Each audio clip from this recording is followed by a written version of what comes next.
Miqtë e mi, u përshëndes dhe juftoj sot në një episod të ri të programit Po Zot. Shumë nga ne kemi njohur Jezusin në mosha të ndryshme. Disa si adoleshent, disa si fëmijë, e të tjerë në moshë të thyer. Por miku ynë i sotëm thot me shaka që e ka njohur Jezusin që kur ka qenë në barkun e nënës. Ai nuk mban mend asnjë moment në jetën e tij që mund të ketë jetuar pa Jezusin. Duhet të ketë qenë një jetë vërtet e mbushur plot. I rritur në një familje misionare dhe që ja kishte përkushtuar jetën e tij ungjillit. Davidi ka mësuar t'i besoj Perëndis shumë herët në jetën e tij. Ishte 4 ose 5 vjeç kur mori vajin dhe u lut që babai i tij të shërohej, dhe Zoti ju përgjigj lutjes. Më vonë përjetoi shërim supernatyror edhe në trupin e tij.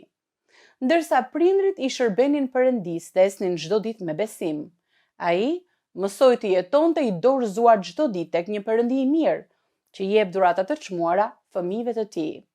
Të besonte tek një Perëndi bujar dhe që siguron për çdo nevojë. E gjithë jeta e tij është një dëshmi e bukur se Perëndia i drejton hapat e fëmijëve të tij, kur ata i thrasin atij me gjithë zemër.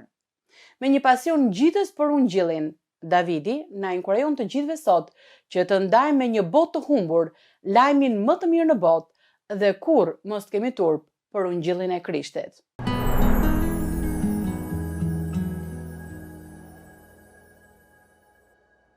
My name is David Johansson and I am Quhem David Johansson dhe jam pastor.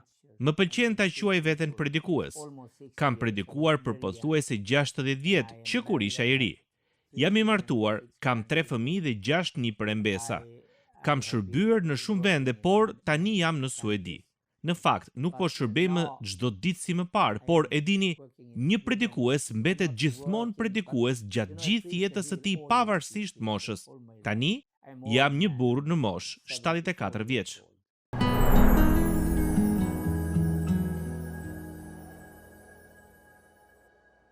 I was born again when I was born. When I came out of my mother. Kam lindur sërish që ditën kur linda, the me shaka që kur dola nga barku i nënës sime. Nuk mbaj mend asnjë kohë kur nuk e njihja Jezu Krishtin. Kur isha vetëm 4 ose 5 vjeç, babai im më sëmur.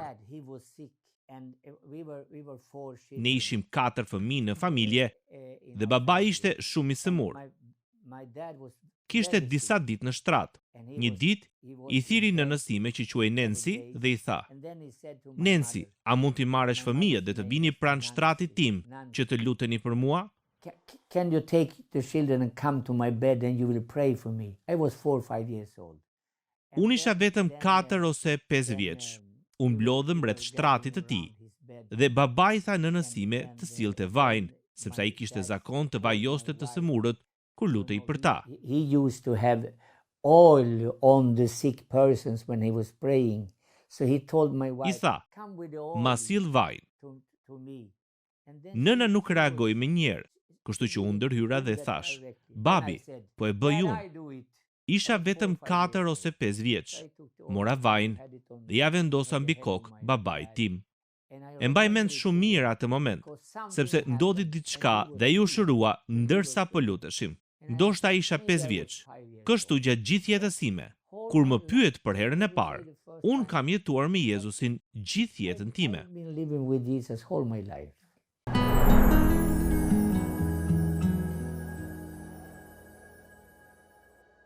I believe that God always answers me. Besoj se Perëndia më përgjigjet gjithmonë. Ai më dëgjon gjithmonë. Më pëlqen një varg nga libri i Psalmeve. Mendoj Psalmi 116, ku psalmisti thotë se Perëndia e përkul kokën dhe veshën e tij për të na dëgjuar. Dhe besoj se ai gjithmonë më dëgjon. Ai gjithmonë më përgjigjet. Por jo gjithmonë më pëlqen përgjigja, sepse ai nuk më jep gjithmonë atë që dua unë. I not always like the answer because he don't give the answer I want all the time.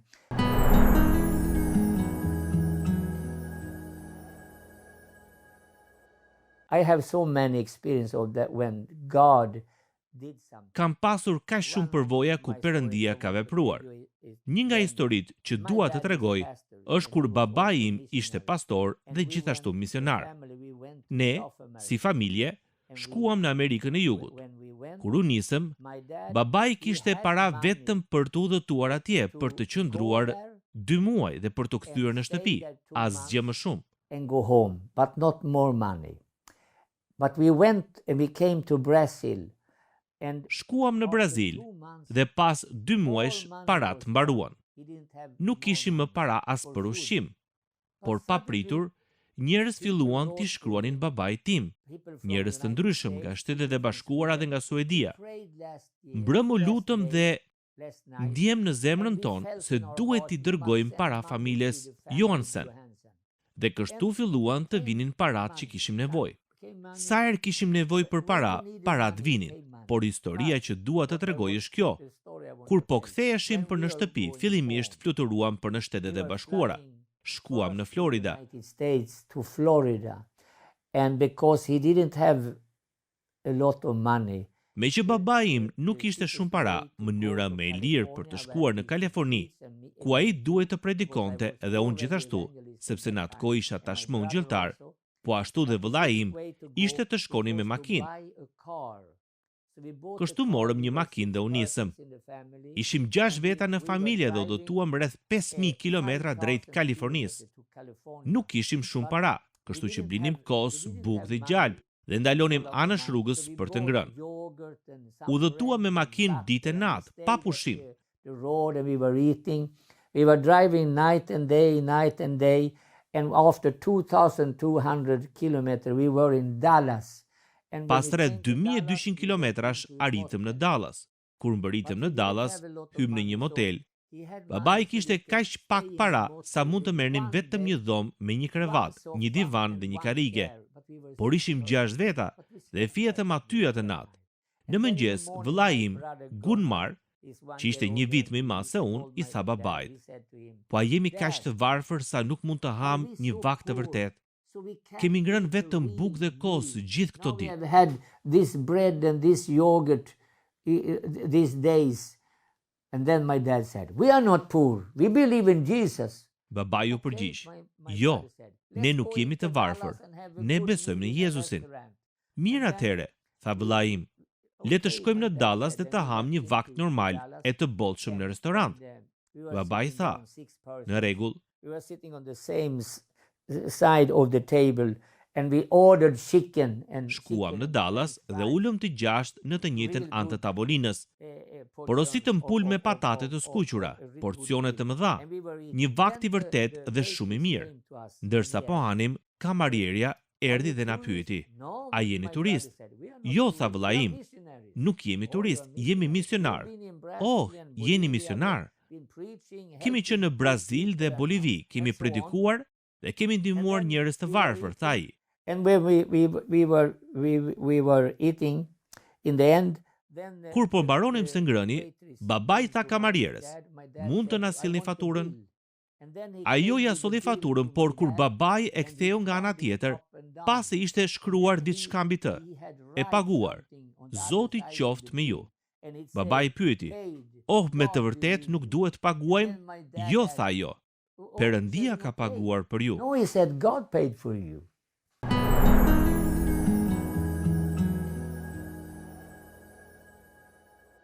When I was a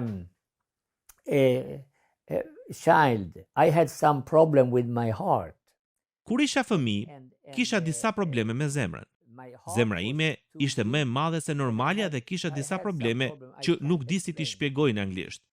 Çdo vit më duhet të shkoja në spital për kontrolle. Më vonë shkova në shkollë biblike për t'u bërë ungjilltar. Kishim shërbesa ku predikues të ndryshëm vinin për të predikuar. Një mbrëmje, një predikues tha në fund të mesazhit: "Sonte dua të lutem për të sëmurët." Pastaj tha: "Është një person këtu sonte që ka probleme me zemrën. Dua të lutem që ai person të shërohet sonte." And then he said, "There is one person here tonight who has some problem with the heart. And I will pray for you so you will be healed tonight." And I was sitting there, I was thinking, Unë isha ulur dhe po mendoja, problemi im nuk është aq i rënd, por ai përsëriti. A ka ndonjë këtu që ka probleme me zemrën? Ku je? Dua të lutem për ty. Ishin qindra njerëz aty. Atëherë mendova, mirë, nëse Perëndia dëshiron të më takojë sonte, le të ndodh. Kështu ngrita dorën dhe ai tha, Zoti të bekoft, do të lutem për ty. Ai u lut për mua. Kur u ktheva në shtëpi, shkova përsëri me nënën time në spital, siç kisha bërë shumë herë më parë. Mjekët më kontrolluan me analiza të ndryshme. Në fund pata një bisedë me doktorin si gjithmonë. Ai më pa dhe tha, David, gjithçka është zhdukur, zemra jote është e përsosur, nuk ke asgjë për të shqetësuar. Besoj se Perëndia më shëroi. So, I think it was God who healed me.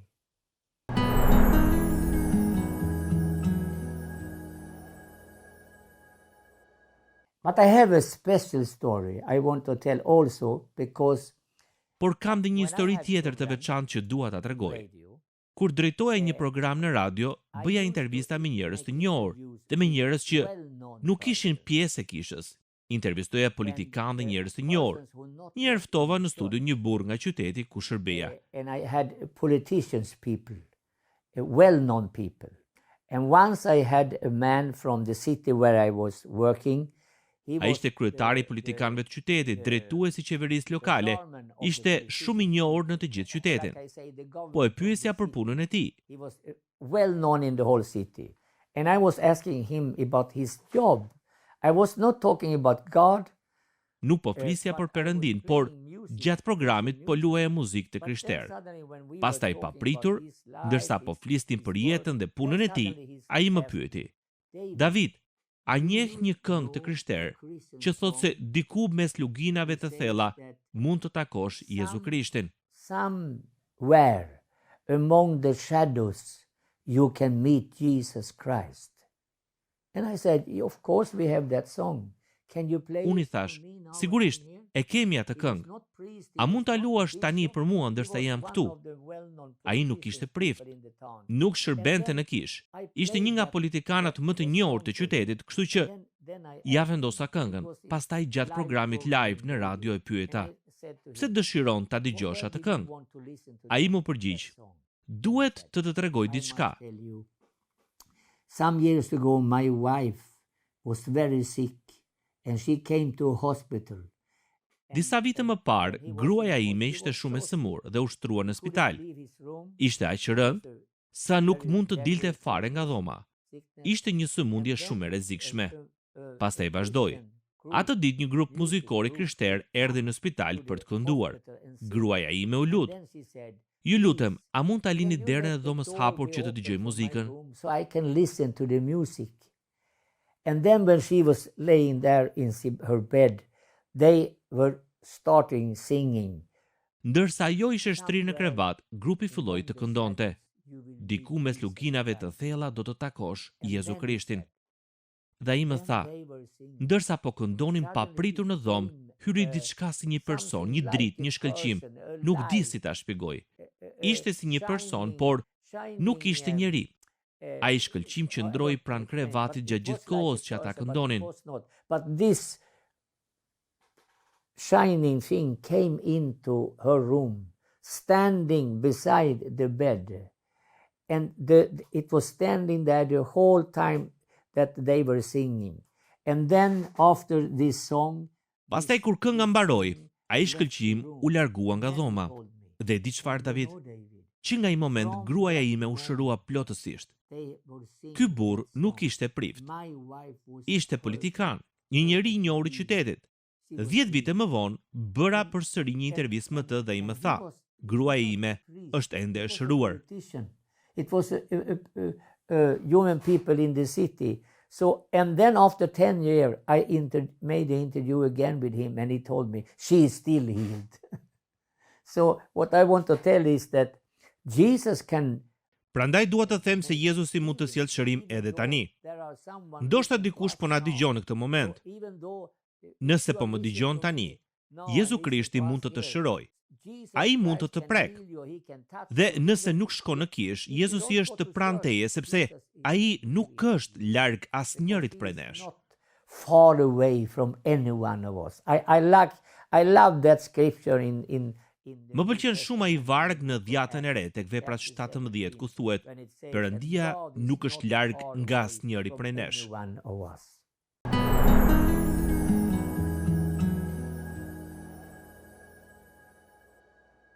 I have 3 children, and one I have 2 girls, 1 boy, and once. Un kam 3 fëmijë, 2 vajza dhe 1 djalë. Një herë, kur isha në një konferencë për predikues, mora një telefonat gjatë drekës. A phone call. My mobile phone was sounding, and then I answered. I was for lunch, and I answered, and then my daughter, she screamed, "Daddy, Dad!" Vajza ime po bërtiste: Babi! Çfarë ka ndodhur? E pyeta. Babi, ka ndodhur diçka e mrekullueshme. Çfarë ndodhi? Ajo tha: Sot shkova në shkollë me biçikletë. Nuk më lejoi ta merrja çdo ditë, kështu që isha shumë e lumtur. Por kur dola nga shkolla për të kthyer në shtëpi, dikush e kishte dëmtuar biçikletën. Timoni ishte shtrembëruar dhe goma ishte shfryrë. And should go home. Then someone did something wrong with my bicycle. So the steering was in another way, and the tire was flat. There was no air in the tire. Dad, she said, it's so wonderful. What happened? I said. Pastaj më tha: Babi, ndodhi diçka e mrekullueshme. I thash Perëndis: Zot, ti mund ta rregullosh gomën. Unë do ta rregulloj timonin. Ajo ishte vetëm 9 vjeçe. Mora gjithë forcën time dhe e ktheva timonin në vendin e duhur. Pastaj vendosa dorën mbi gomë dhe thash: Zot, ti mund ta mbushësh gomën me ajër. Dhe babi, ndërsa mbaja dorën mbi gomë, ajo u mbush me ajër dhe unë erdha në shtëpi me biçikletë. Edhe fëmijët mund të luten dhe Perëndia I dëgjon. So even the children can pray and God will listen.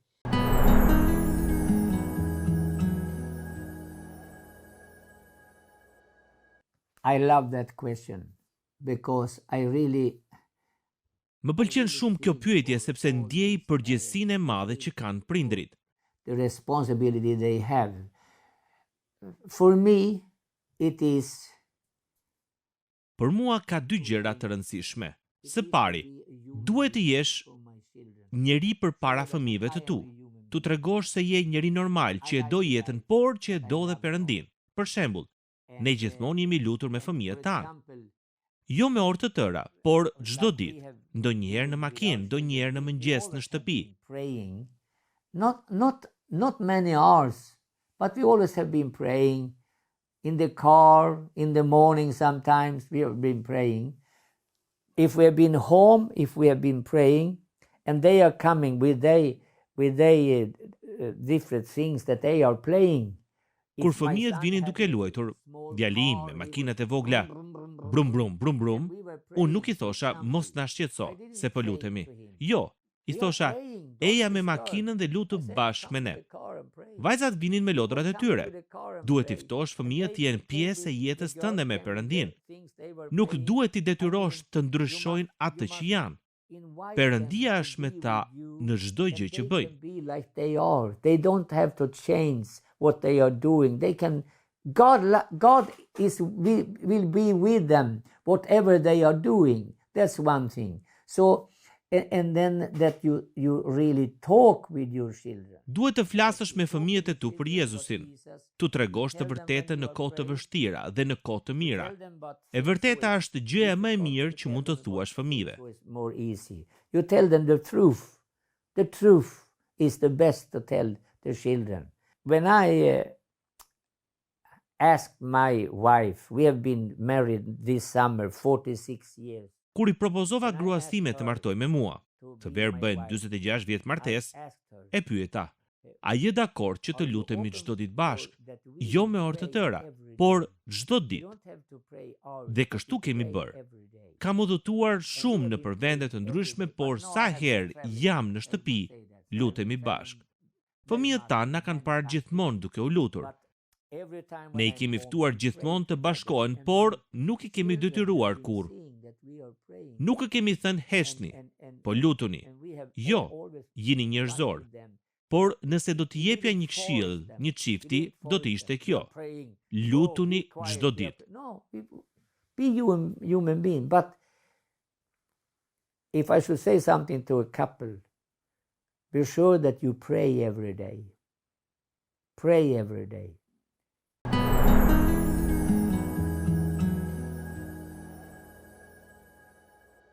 I never heard the voice of God. Unë kur nuk e kam dëgjuar zërin e Perëndis dhe nuk më pëlqen të them, Perëndia më tha.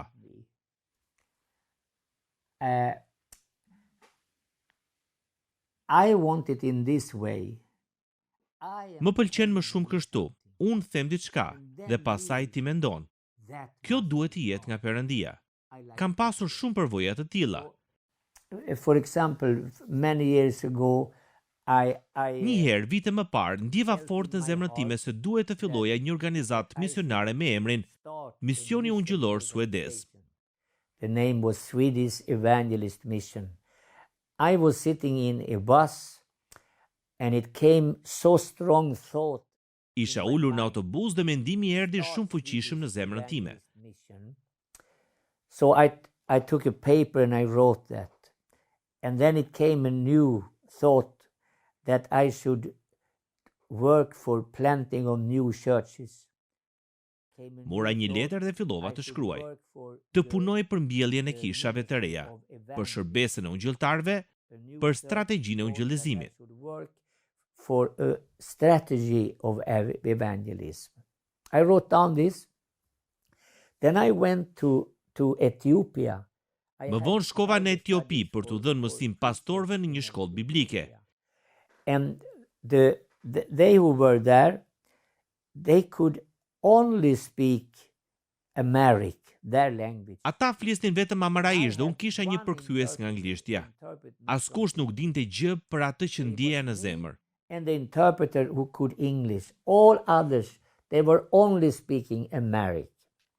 When I finished my teaching, kur mbarova mësimin dhe po largohesha, një student I ri erdhi dhe pyeti përkthyesin: "A mund t'i them këtij pastorit diçka që ndjej në zemër?" Is it possible that I can just prophesy, tell this pastor what I feel in my heart? Okay, I said, because he asked me. And then he said, I want to tell you from the Lord that you are going to start in Sweden.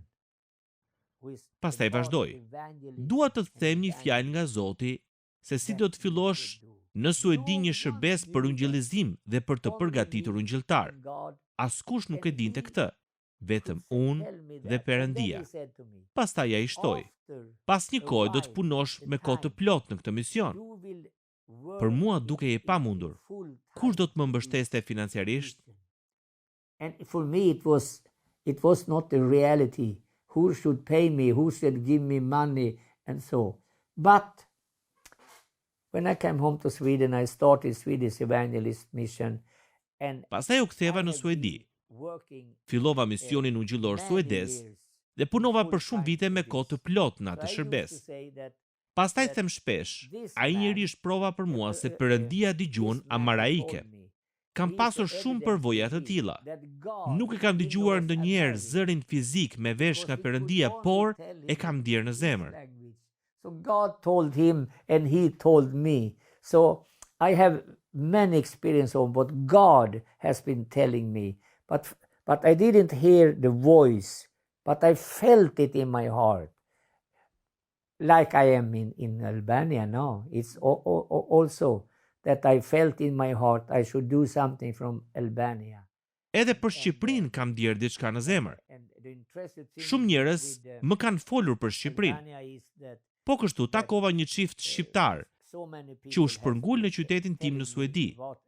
Herën e dytë që u takuam, ata më thanë: "Kur lutëm bashk, ti fillove të lutesh në gjuhën shqipe. Është shumë interesante të jetosh me Perëndin." They told me, we met once and then we met again. The second time we met, they told me, when we met you, suddenly you started to pray in Albanian, in our language. It's so interesting to live with God.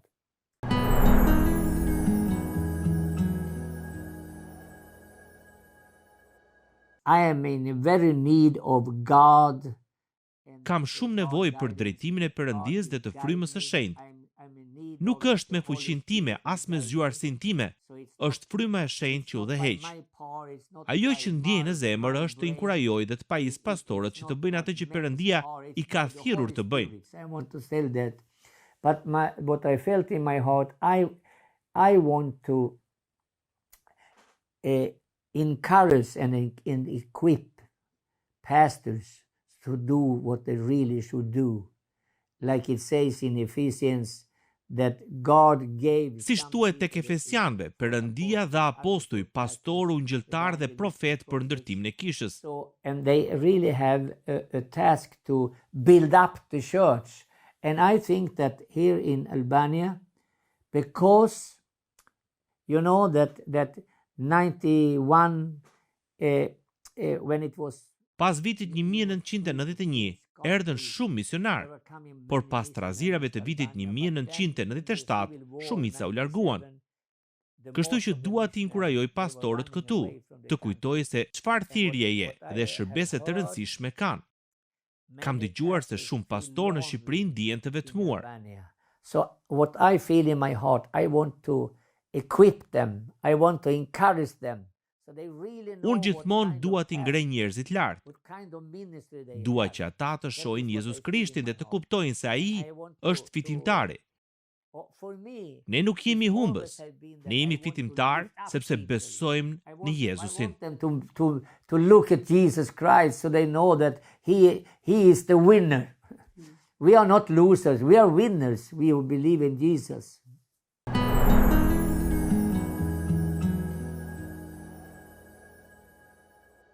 I have a favorite Bible word. I have difference, but I have one I really like. It is from Mark chapter 16. Një nga vargjet e mia të preferuara është tek Marku 16. Aty thuhet se Jezusi u ngjit në qiell dhe ul në të djathën e Perëndisë. It tells that Jesus he left the earth and he went to heaven and he was sitting on the right hand of God, and the disciples went out everywhere. Dishepujt dolën kudo për të predikuar dhe Jezusi punonte bashkë me ta, duke e vërtetuar fjalën me mrekulli. With miracles where they were preaching. They went out preaching.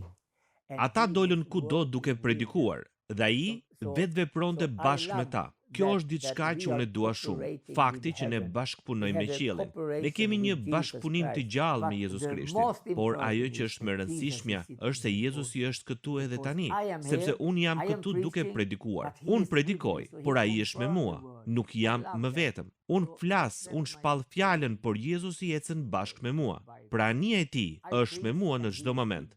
Nuk jam vetëm.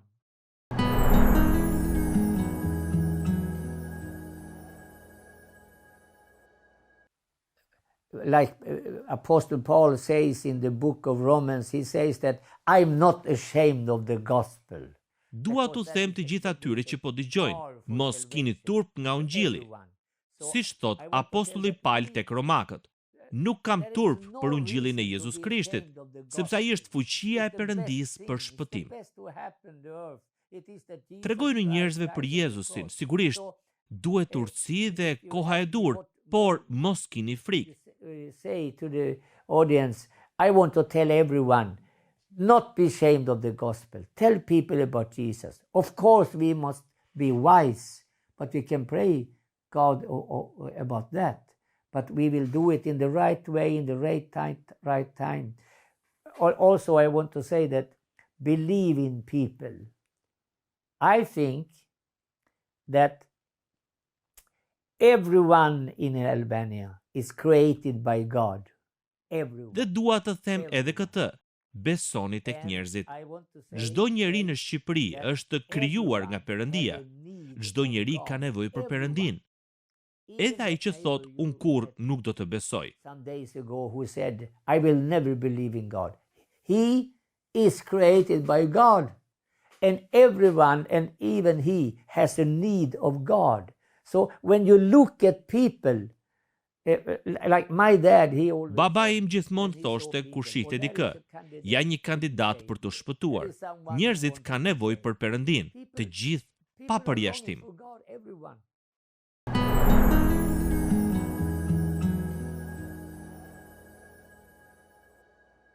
Miku ynë na kujtoi sot një të vërtet shumë të bukur.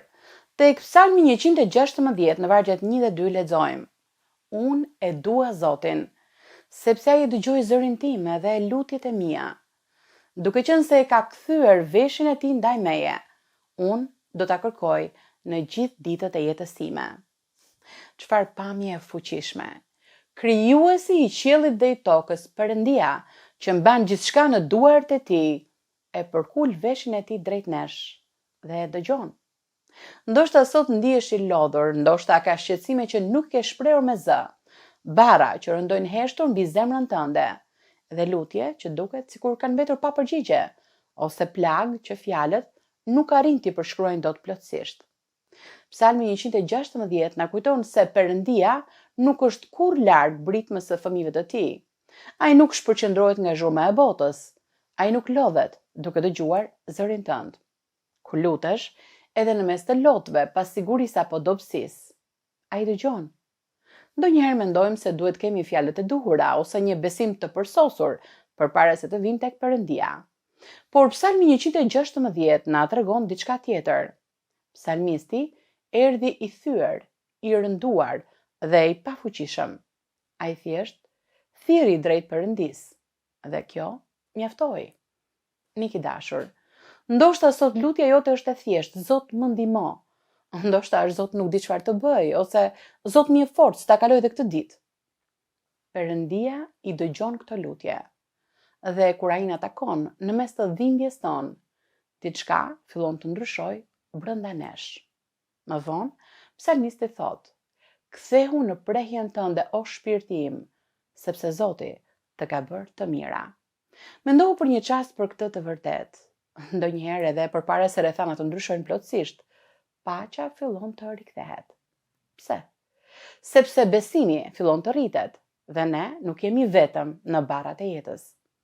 Ndoshta sot shpirti yt ndihet i trazuar, ndoshta frika ka folur më fort se besimi. Merr zemër. Kthehu në prehjen e Perëndisë. Kthehu tek Perëndia që dëgjon. Ktheu tek ai që i sheh lotët e tu, i kupton betejat e tua dhe ecën me ty në çdo lugin të jetës. E ndërsa kujtojmë besnikërinë e tij, mirënjohja fillon të mbush zemrën tonë, edhe themi: Zot, faleminderit që ke qëndruar pranë meje. Faleminderit që më ke mbajtur. Faleminderit që më dëgjove kur askush tjetër nuk më kuptonte. Lutja nuk është vetëm për kohët e vështira. Ajo bëhet një mënyrë jetese. Psalmisti thotë: Unë do të rras sa të jem gjallë. Deri në takimin tonë të ardhshëm, ju inkurajoj që të shkoni tek ai që ju dëgjon, tek ai që e ka kthyer veshin e tij drejt jush.